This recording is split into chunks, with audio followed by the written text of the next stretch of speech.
friends, welcome to our channel. இந்த வீடியோல எதை பத்தி பார்க்க போறோம்னு பாத்தீங்கன்னா ஒரு ஷாலை வச்சு ஒரு ஃப்ராக் ஸ்டிட்ச் பண்ண போறோம். இது வந்து சென்னையில இருந்து ஒரு சிஸ்டர் எனக்கு சென்ட் பண்ணி கொடுத்தாங்க. இப்போ பாருங்க இந்த ஷால்ல வந்து நான் எப்படி அழகான ஒரு ஃப்ராக் ஸ்டிட்ச் பண்ண போறேன்னு பாருங்க. உங்க வீட்ல இது மாதிரி வேஸ்ட் ஷால் இருந்தாலோ இல்ல வேஸ்ட் பீஸ் கிளாத் இருந்தாலும் நீங்க அதை ஸ்டிட்ச் பண்ணிக்கலாம். ஒரு பார்சல் கொடுத்திருந்தாங்க. பட் அவங்களுக்கு அளவு ப்ளவுஸ் மட்டும் தான் கொடுத்திருந்தாங்க. பேபியோட ஃப்ராக் கொடுக்கல, சைஸ் சொல்லியிருந்தாங்க. தென் என்னோட பேபியோட சைஸை வச்சு நான் கொஞ்சம் அட்ஜஸ்ட் பண்ணி ஸ்டிச் பண்ணியிருக்கேன். லைனிங் நானே எடுத்திருந்தேன். அதில் வந்து ரெட் கலர் போர்ஷனை தனியாக கட் பண்ணி இது மாதிரி லைனிங்கோட அட்டாச் பண்ணி எடுத்திருக்கேன். என் வாழ்நாளில் ஃபஸ்ட்டாக நான் ஸ்டிச் பண்ண ஓவர் கோட் இது தான். ஸோ எனக்கு ப்ராப்பராக வருமானு தெரியலை. ஸோ நான் வீடியோஸ் எடுக்கலை. நெக்ஸ்ட் டைம் உங்களுக்கு தேவைப்பட்டால் நான் கண்டிப்பாக வீடியோஸ் எடுத்து போடுறேன். உங்களுக்கு இது மாதிரி ஸ்டிச் பண்ணணும்னு நினச்சிங்கன்னா எனக்கு நீங்கள் வாட்ஸ்அப் பண்ணுங்கள். நான் உங்களுக்கு ஸ்டிச் பண்ணி தர ரெடியாக இருக்கேன். தென் பாடி பார்ட் எல்லாமே தனித்தனியாக யோக் பார்ட்டு தென் பாட்டம் தனியாக எல்லாம் கட் பண்ணி வச்சுட்டு இது மாதிரி லைனிங்கில் அட்டாச் பண்ணி எடுத்தேன் ஓவர் கோட்டை. பாருங்கள் நீட்டாக வந்துருச்சு. தென் ஃப்ராக்கு பார்த்திங்கன்னா இந்த கோட் யூஸ் பண்ணாமலும் போடலாம், இதுவும் யூஸ் பண்ணியும் போடலாம். கிராண்டாக வேர் பண்ணுறதா இருந்தால் இது வேர் பண்ணி கோட் வேர் பண்ணி நீங்கள் போட்டுட்டு போகலாம். அதுக்காக தான் இப்படி ஸ்டிச் பண்ணியிருந்தது. தென் டசல் கூட நான் அதில் வந்து நம்ம பேக் ரோப்புக்கு வைக்கிற அந்த ரோப் தான் எடுத்திருக்கேன். இப்போ பாருங்கள் அழகாக நீட்டாக ஐயுக்கு வைக்கிறதுக்கும் பட்டி எல்லாம் ஸ்டிச் பண்ணி முடிச்சிட்டேன். தென் நான் இன்றைக்கி வந்து இந்த வீடியோ போஸ்ட் பண்ணுற டைமில் அந்த சிஸ்டருக்கு வந்து கொரியரும் பண்ணிட்டேன். இப்போ பாருங்கள் இப்படி உள்ளாடி வச்சு போடலாம். இது கூட சிம்பிளாக நல்லா தான் இருக்குது. பட் இதை கொஞ்சம் கூட கிராண்ட் ஆக்குறதுக்காக தான் அவங்க வந்து ஸ்டோன்ஸ் கொடுத்துருந்தாங்க. அவங்க ஆல்ரெடி அவங்க பர்ஸில் இருந்த ஸ்டோன்ஸை வந்து ரிமூவ் பண்ணி வச்சுருந்தாங்க, கொஞ்சம் பீட்ஸும் ஸ்டோன்ஸ் எல்லாம். ஸோ இது மட்டும் வச்சு எனக்கு ஒர்க் பண்ணால் போதும், எப்படி நீங்கள் உங்கள் க்ரியேஷனில் எப்படி ஒர்க் பண்ணுறீங்களோ அப்படி போதும் அப்படின்னு சொல்லியிருந்தாங்க. ஸோ என்னோடய க்ரியேஷனில் தான் நான் ஒர்க் பண்ணியிருந்தேன். ஃபைனலி அவங்களுக்கு ரொம்ப பிடிச்சி போச்சு. ஆரி ஒர்க் பேட்டர்ன் கொண்டு வரதுக்காக நான் கோல்டன் ஜரி எடுத்திருக்கேன். எதுக்குன்னு பார்த்தீங்கன்னா லேயரில் வந்து ஸ்டிச் பண்ணுறதுக்கு தான், பார்டர் ஒர்க் கொடுக்கறதுக்கு. 2 த்ரெட்டை இது மாதிரி சேர்த்து ஒரு பாவில் சுற்றி எடுங்க, டபுள் ஸ்ட்ராண்டாக, அதான் டபுள் ஸ்ட்ராண்ட் சொல்லுது. 2 த்ரெட்டை இது மாதிரி 2 நூல் வந்து சுற்றி எடுக்கிறது. ஸோ 2 நூலாக சுற்றி எடுக்கிறப்போ நம்ம ஒரு வாட்டி ஸ்டிச் பண்ணாலே ரொம்ப பார்க்குறதுக்கு பார்வையாக இருக்கும். ஃபஸ்ட்டு வந்து பாபிளில் த்ரெட்டை போடுங்க. பாபிளில் தான் த்ரெட்டை எடுக்கணும். எடுத்துகிட்டு ரஃப் கிளாத்தில் இது மாதிரி ஸ்டிச் பண்ணி பாருங்கள். த்ரெட்டும் கோல்டன் கலரில் போட்டுக்கோங்க. இப்போ ஸ்டிச் பண்ணதுக்கப்புறமா லைனிங் கிளாத்தில் தான் கண்டிப்பாக ஸ்டிச் பண்ணணும், மாற்றி ஸ்டிச் பண்ணாதீங்க. லைனிங் கிளாத்தில் இது மாதிரி மறு சைடு வச்சு ஓரங்களை அடித்து எடுங்க. அழகாக இருக்கும் பார்க்குறதுக்கு. இப்படி கூட யூஸ் பண்ணலாம். இது என்னென்னு பார்த்தீங்கன்னா ஆரி ஒர்க்குக்கு பேசிக்கே ஃபஸ்ட்டு லைன் என்ன நம்ம போடுறோம், செயின் ஸ்டிச். ஸோ இதில் பீட்ஸ் ஒர்க்கு கொடுக்கறதுனால கொஞ்சம் செயின் ஸ்டிச் மாதிரி ஒரு லுக்கு கொடுக்கறதுக்கு தான் நான் இதை ஸ்டிச் பண்ணியிருக்கேன். பட் பார்க்குறதுக்கு ஆரி ஒர்க் மாதிரி தான் இருந்துச்சு ஃபைனல் லுக்கு பார்க்குறதுக்கு. நீங்களே வீடியோவில் பார்த்துருப்பீங்க. தென் இடையில நூல் கட் ஆகிட்டு ஸோ திரும்ப நான் எல்லாத்தையும் ரிமூவ் பண்ணி ரஃப் கிளாத்தில் அடித்து திரும்பவும் ஸ்டிச் பண்ணுறேன். இந்த மெத்தடை நீங்கள் ஃபாலோ பண்ணிங்கன்னா கண்டிப்பாக ஸ்டிச் பண்ணலாம். என்னோட சப்ஸ்கிரைபர் நிறைய பேர் இந்த ஒர்க் பண்ணிகிட்டு இருக்காங்க.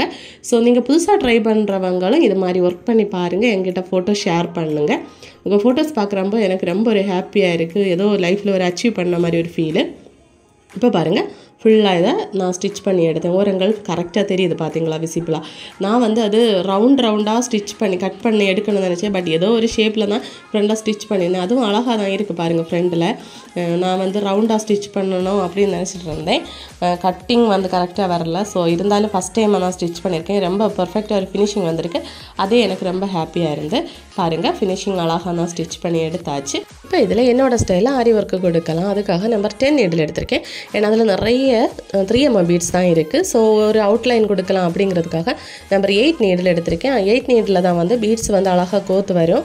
மிஷன் த்ரெட்டு பார்த்திங்கன்னா நீங்கள் சேம் கலரில் எடுத்துக்கோங்க. த்ரெட்டு வந்து எப்போவுமே நம்ம யூஸ் பண்ணுற கிளாத்து கலரில் தான் எடுக்கணும், பீட்ஸ் கலரில் எடுக்கக்கூடாது. இப்போது பீட்ஸ் ஃபுல்லாக கோத்துட்டு அந்த ஓரங்களில் வந்து B7000 க்ளூ போட்டு ஒட்டி விடுங்க. பீட்ஸ் வந்து ரொம்ப நெருக்கமாக எடுக்காதுங்க. அது வந்து ஒரு மாதிரி ஸ்டிஃபாக நிற்கிற மாதிரி இருக்கும். கொஞ்சம் லூஸாக எடுத்துக்கோங்க. அப்போ தான் நமக்கு ஒட்டுறதுக்கு ஈஸியாக இருக்கும். வளைவுகளெல்லாம் கரெக்டாக வரும்.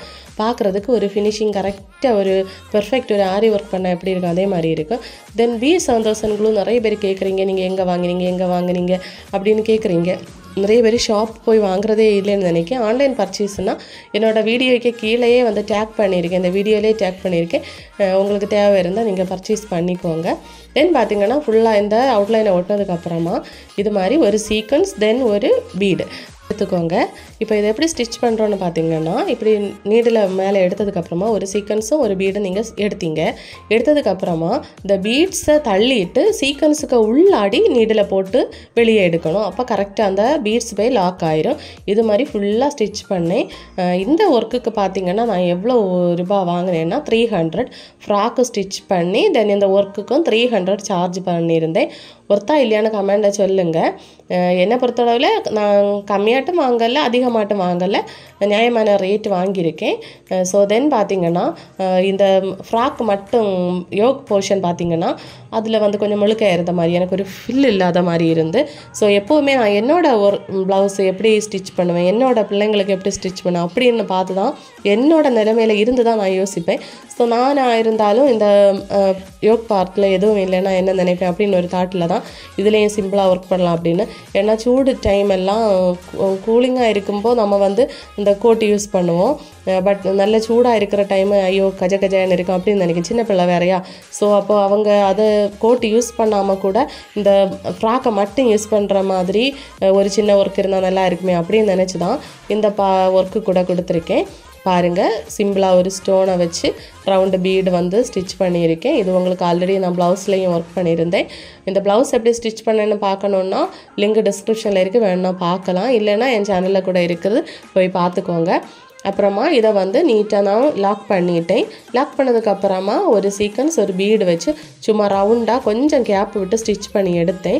ஸ்டிச் பண்ணி எடுத்ததுக்கப்புறம் சரி ரவுண்டாக ஸ்டிச் பண்ணிட்டோமே, கொஞ்சம் கூட கிராண்ட் ஒர்க்கு கொடுக்கலாம் அப்படிங்கிறதுக்காக அடுத்த லேயர் கூட இடைவெளி விட்டு தான் ஸ்டிச் பண்ணேன். ஃபைனல் லுக்கு ரொம்ப அழகாக இருந்துச்சு. ஸோ நீங்களும் இந்த வீடியோ பார்த்து ஸ்டிச் பண்ணணுன்னா ஸ்டிச் பண்ணிக்கோங்க. இல்லை என்கிட்ட ஸ்டிச் பண்ண தரதா இருந்தாலும் மெசேஜ் பண்ணுங்கள். ஸ்க்ரீனில் தெரிகிற நம்பருக்கு வாட்ஸ்அப் பண்ணுங்கள், கால் பண்ணாதீங்க. நீங்கள் மெசேஜ் பண்ணால் நான் எப்போவுமே ரீப்ளை பண்ணுவேன். தென் கால் பண்ணால் உங்களுக்கு டீட்டெயில் வந்து சொல்கிறதுக்கு ஒரு வேளை மறந்து போகலாம். பட் மெசேஜ் பண்ணிங்கன்னா அதில் உங்களுக்கு ஃபோட்டோ ஷேர் பண்ணலாம், என்ன வேணாலும் உங்களுக்கு அதில் ஒரு கிளாரிட்டி கிடைக்கும். ஸோ அதனால தான் மெசேஜ் பண்ணுங்கன்னு சொல்கிறேன். இதே மாதிரி நீங்கள் ட்ரை பண்ணி பாருங்கள் கண்டிப்பாக. அப்புறமா இந்த கட்டிங் வீடியோ நான் எடுக்க மறந்துட்டேன்.